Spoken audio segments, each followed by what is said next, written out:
Name: Karoli Takacs. Country: Hungary. Profession: Army officer. Sports: Pistol shooting.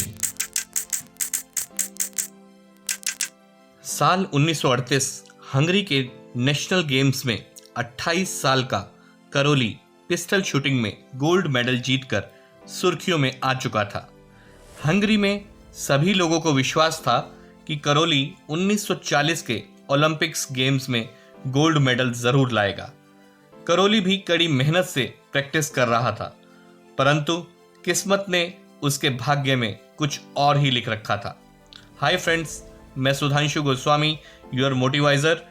अगर आपको मेरे ये वीडियोस पसंद आ रहे हों तो प्लीज़ सब्सक्राइब माय चैनल।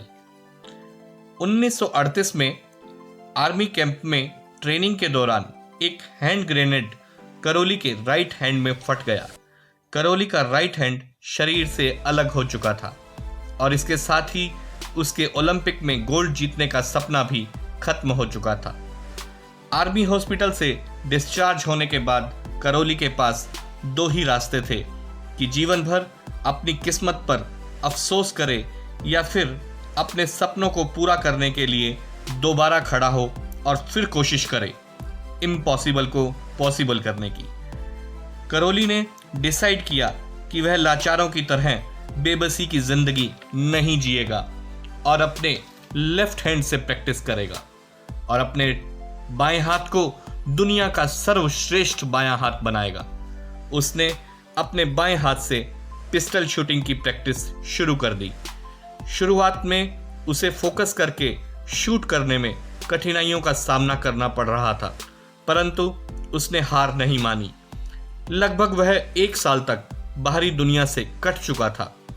उसका एक ही काम था, प्रैक्टिस, प्रैक्टिस और प्रैक्टिस। 1939 के नेशनल गेम्स शुरू हो चुके थे। पिस्टल शूटिंग इवेंट के दौरान पार्टिसिपेंट ने करोली को अपने बीच में पाया। उन सभी ने करोली को उन सब का हौसला बढ़ाने के लिए आने का धन्यवाद किया। करोली हंसा और बोला, दोस्तों, मैं यहाँ तुम्हारा हौसला बढ़ाने नहीं आया हूँ, तुम्हारे साथ मुकाबला करने आया हूँ। उस दिन करोली का मुकाबला उस समय के श्रेष्ठ पिस्टल शूटर से था। वे सब अपने दाएं हाथ से निशाना लगा रहे थे, वहीं करोली अपने सर्वश्रेष्ठ हाथ से। रिजल्ट दुनिया के सामने था। कड़ी मेहनत, पसीना बहा देने वाली प्रैक्टिस और करोली का दृढ़ निश्चय रंग लाया। करोली 25 मीटर की राइफल शूटिंग में गोल्ड मेडल जीत चुका था। करोली की आंखों में खुशी के आंसू थे। सभी हैरान थे कि ऐसा कैसे हो सकता है। गली गली में यही किस्सा था। करोली नेशनल प्राइड बन चुका था।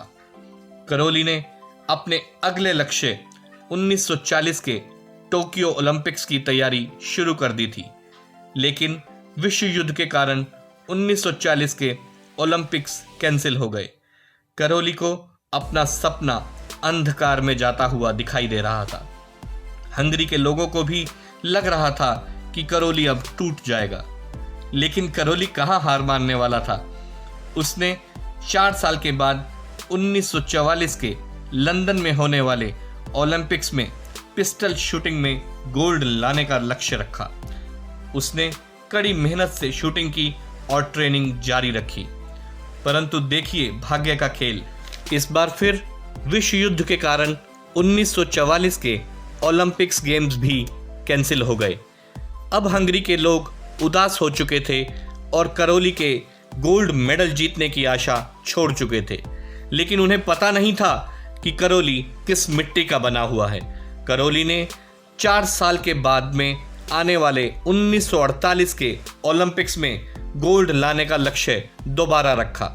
करोली के पास 2 ही चीजें थी, एक उसका लक्ष्य और दूसरी जिद, कड़ी मेहनत करने की। साल 1948 आया। विश्व युद्ध समाप्त हो चुका था। ब्रिटेन ने इस बार ओलंपिक्स का आयोजन किया।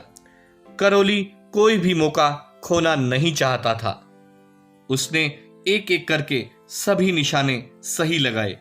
कहते हैं कि भाग्य भी मेहनत करने वालों का साथ देता है। 9 साल के संघर्ष के बाद करौली गोल्ड मेडल जीत चुका था। करौली का मेडल उन सब लोगों के लिए प्रेरणा बन गया जो भाग्य को दोष देते हैं, परिस्थितियों का बहाना बनाते हैं और जो शारीरिक रूप से अक्षम हैं। करौली का सफर यूं ही चलता रहा। 1952 के हेलसिंकी ओलंपिक्स में आते आते करौली की उम्र 42 साल हो चुकी थी। यह वह उम्र होती है जब इंसान अपने आप से समझौता कर लेता है और कुछ नया करने की सोचता भी नहीं है। लेकिन करौली की रगों में तो मानो खून जोश मार रहा था। उसने एक बार फिर पिस्टल शूटिंग में गोल्ड लाने का लक्ष्य रखा। इस बार किस्मत ने फिर जुनून का साथ दिया और करौली ने 1952 के ओलंपिक्स में भी दोबारा गोल्ड मेडल हासिल किया। करौली ने अपने जीवन में 35 हंगेरियन चैंपियनशिप्स जीती। 1958 में 48 साल की उम्र में होकर वर्ल्ड शूटिंग चैंपियनशिप में करौली ने ब्रॉन्ज मेडल जीता। उसके बाद एज ए कोच उन्होंने हंगरी को अपनी सेवाएं दी। करौली नाम है सतत प्रयास का, करौली नाम है संघर्ष का, जुनून का, विषम परिस्थितियों से लड़ने का, इम्पॉसिबल को पॉसिबल करने का। हे नौजवानों, अपना लक्ष्य प्राप्त करना चाहते हो तो करौली जैसा जज्बा अपने अंदर लाओ, सतत प्रयास करो, देखो फिर कैसे मंजिल तुम्हारे पास आती है। धन्यवाद दोस्तों। If you like my video, please share and subscribe my channel.